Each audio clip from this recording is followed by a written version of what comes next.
Thank you, Steve, for that very nice introduction. Not sure I'm a hero of anything, but anyway. I thank you so much also for giving me this award. It's a tremendous honor, and I'm very happy also to share it with Georgios. Just have to get off. All right. So I'm going to tell you today about the work that we do in the lab with CRISPR-Cas systems, and how do we study this in the natural setup in bacteria. So to begin with, I put a series of different viruses just to show you that all organisms on Earth are infected by viruses and other pathogens, and in response to that, they need to develop immune systems. And my lab worked with bacteria, and the main pathogen of bacteria is bacteriophages. These are viruses that infect bacteria and that are very deadly. They can be very deadly. In a matter of hours, they can wipe out complete bacterial populations. And this year marks the 100-year anniversary of the discovery of phages by Tord and Earl, and since then, scientists have found many different resistant mechanisms that bacteria have to resist bacteriophage infection, but none of them is, but only one of them is actually something that is very close to an actual immune system, and that is encoded by CRISPR loci. CRISPR stands for Cluster Regularly Interspaced Short Palindromic Repeats, which is a very long acronym, but it represents very well the architecture of these loci. Here's a cartoon representation of CRISPR loci, and you will see here that in white we have a set of repeats. So that's the C and the R of the acronym. CRISPR is a cluster of repetitive sequences. The repeats are short, and they are actually semi-palindromic. But the most important part of the acronym and out of CRISPR system is that they're regularly interspaced. You see here that in between repeats, there are intervening sequences that we call spacers, and repeats are not adjacent to one another as in most repeat loci. So the spacer sequence, it was discovered first by informatic analysis of CRISPR loci of bacteria, that the spacer sequences match the sequence of phages and plasmids that infect bacteria. And therefore, it was proposed that this CRISPR loci will be involved in some sort of defense against these elements.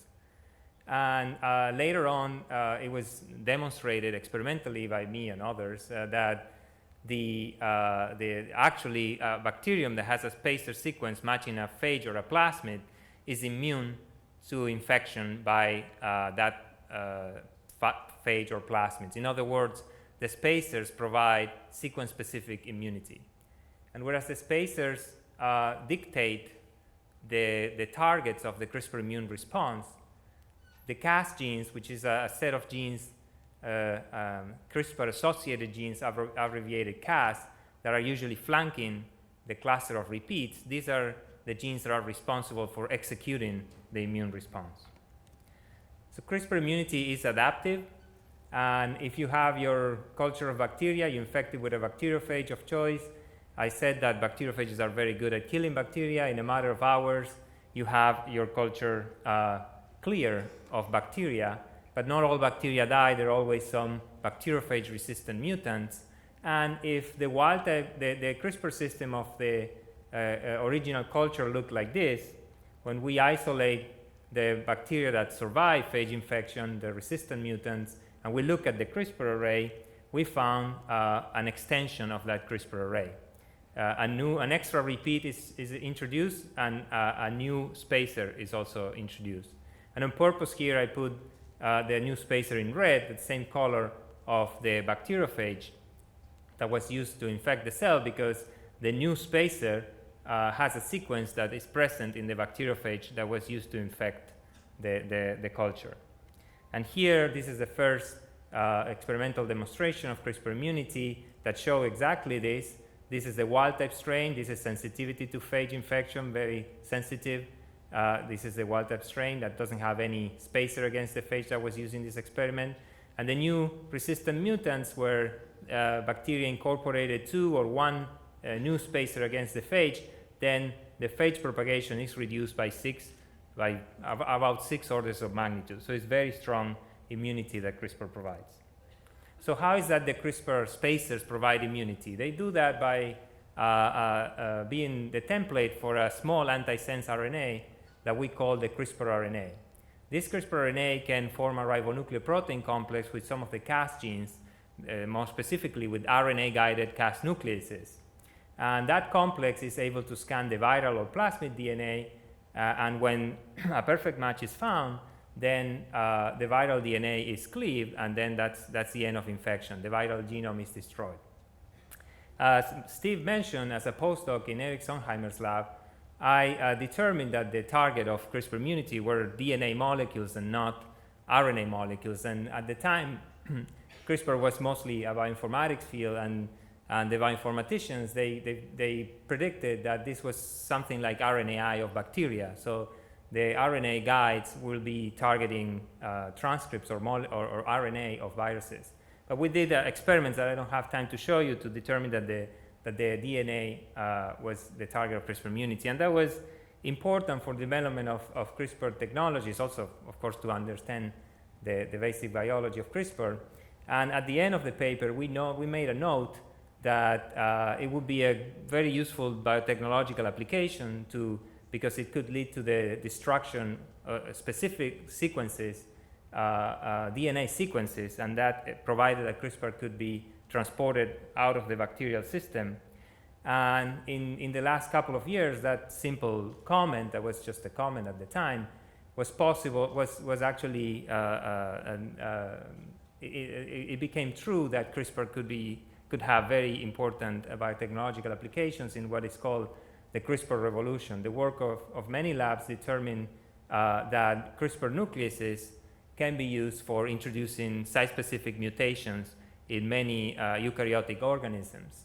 The CRISPR nuclease can be simply programmed by a CRISPR RNA to cut the gene of interest, and that double-stranded DNA cut that the CRISPR nuclease performs, that can be repaired in different ways to introduce mutations in eukaryotic organisms. I was a little bit part of the development of the technologies, mainly through collaboration with Fan Zhang at MIT, where we'll be the first of two groups one of the two groups that first demonstrated that CRISPR can be used for making genetic editing of eukaryotic cells. We did also genome editing of bacteria with CRISPR. And then many other labs used it to make transgenic or genetic modified invertebrates, such as C. elegans and Drosophila, fish, plants, mice, pigs, monkeys. And I stopped there, and I hope the community stops there too, because there's a possibility now of using CRISPR to modify the human germline, and that, of course, has many very serious ethical considerations that need to be thought about.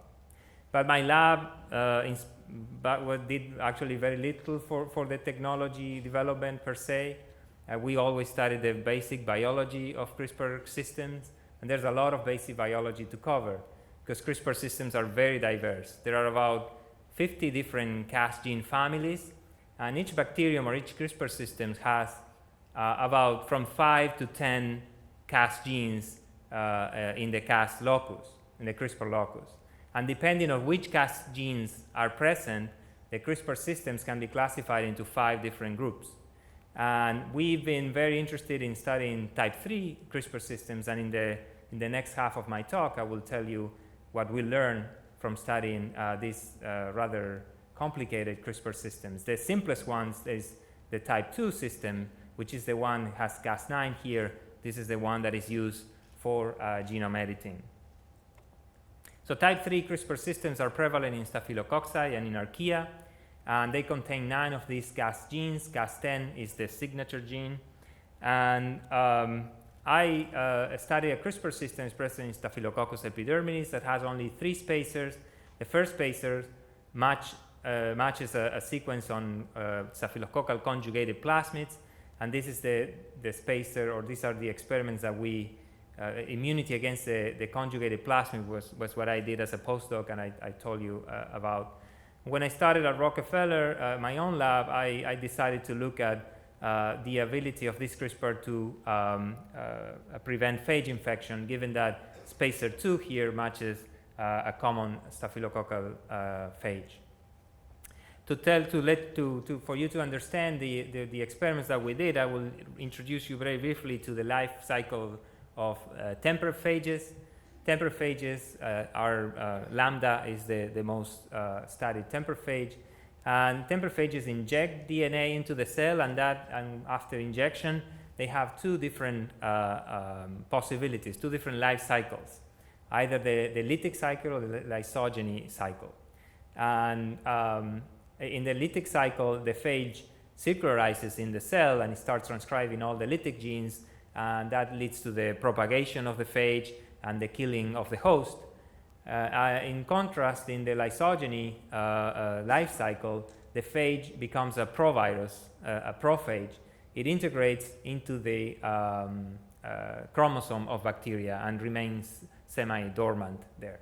And at the molecular level, this choice of pathway is governed by a bidirectional promoter. When the DNA is injected, there's some sort of a tug of war between these two promoters, and if the rightward promoter wins, then the lytic genes are expressed, and then that leads to the death of the host. If the leftward promoter wins, then the lysogeny genes are expressed, and these genes promote the integration of the phage into the chromosome. And very importantly for this talk, the rightward promoter in the provirus is completely silenced, because you probably will appreciate that the phage doesn't want, in a way, to express the lytic genes that will lead to the death of the host that is harboring it in its chromosome. So this is the staphylococcal phage, a temperate phage, FENM1. This is the bidirectional promoter, lysogeny genes, lytic genes, and the CRISPR system targets this region of the lytic area of the genome. This is the CRISPR RNA sequence. This is the DNA target sequence. And the first we wanted to know was whether CRISPR was able to have an effect not only in the lytic propagation of the virus, but also on the lysogeny lysogenic cycle. And the first experiment was to measure the ability of the phage to propagate in the presence or absence of this CRISPR system. Here's the phage propagation in the absence of CRISPR immunity, and here in the presence of this CRISPR RNA. And you can see the about 6 orders of magnitude of reduction of the phage propagation, as I showed you in that earlier slide. But the surprise came when we looked at whether the CRISPR system was able to prevent the lysogenization cycle. And here in this plot, we have the total cells that were infected with phage in white, and the cells that became lysogens, that were the virus integrated, are in blue. And we didn't see any difference on whether we had or didn't have CRISPR immunity.